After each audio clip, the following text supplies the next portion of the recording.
আচ্ছা, আমাদের শ্বাসতন্ত্রের এমন দুটো সাধারণ রোগ আছে, ব্রঙ্কাইটিস আর অ্যাজমা, জানি আমরা প্রায়ই গুলিয়ে ফেলি। তো চলুন, আজকের এই আলোচনায় এই দুটো রোগের মধ্যে পার্থক্যটা ঠিক কোথায় সেটা একদম পরিষ্কার করে বোঝার চেষ্টা করা যাক।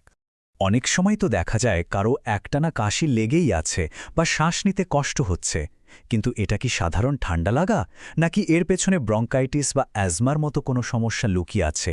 চলুন এই বিষয়টা নিয়েই একটু গভীরে যাওয়া যাক। তো সবার আগে চলুন ব্রঙ্কাইটিস নিয়ে কথা বলি। এটা আসলে কি, কেনই বা হয়, আর এর লক্ষণগুলোই বা কী কী? একদম সহজ ভাষায় বলতে গেলে ব্রঙ্কাইটিস হলো আমাদের শ্বাসনালীর ভেতরের যে আবরণটা আছে সেটার একটা ইনফেকশন বা বলতে পারেন প্রদাহ।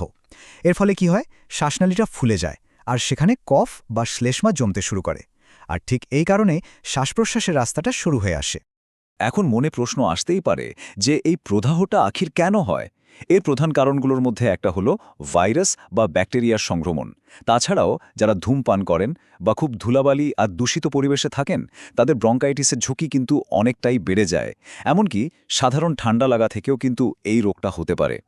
ব্রঙ্কাইটিসের লক্ষণগুলো কিন্তু বেশ পরিষ্কার, যেমন একটানা কাশি, আর সেই কাশির সাথে কফ থাকাটা হলো এর একটা প্রধান লক্ষণ।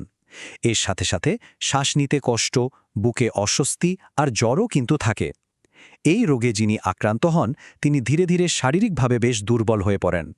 আচ্ছা, ব্রঙ্কাইটিস তো বোঝা গেল, তাই না? চলুন এবার আমাদের আলোচনার দ্বিতীয় ধাপে যাই, আর অ্যাজমা বা হাঁপানি রোগটা সম্পর্কে একটু জেনে নিই। অ্যাজমা বা হাঁপানিও কিন্তু শ্বাসনালীরই একটা রোগ, কিন্তু এটা হলো একটা দীর্ঘস্থায়ী বা ক্রনিক সমস্যা। এর মানে কি? মানে হলো এটা একবার হলে পুরোপুরি সারে না, বরং বারবার ফিরে আসার একটা সম্ভাবনা থেকে যায়।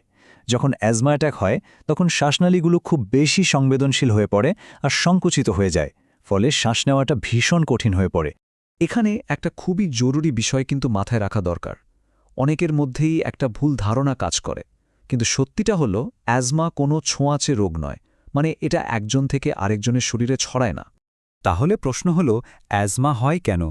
এর পেছনে কিছু নির্দিষ্ট কারণ বা ট্রিগার থাকে, যেমন ধরুন ধুলা, ধোঁয়া বা ফুলের রেণুর মতো জিনিস থেকে অ্যালার্জি, কিছু বিশেষ খাবার, এমনকি ঠান্ডা আবহাওয়াও কিন্তু অ্যাজমা অ্যাটাকের কারণ হতে পারে।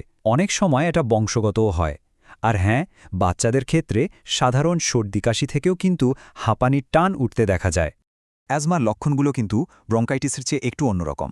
এক্ষেত্রে হঠাৎ করে খুব তীব্র শ্বাসকষ্ট শুরু হয়, আর শ্বাস নেওয়ার সময় বুকের ভেতর থেকে একটা শোঁসো শব্দ আসে, মনে হয় যেন বুকে কেউ চাপ দিয়ে ধরেছে।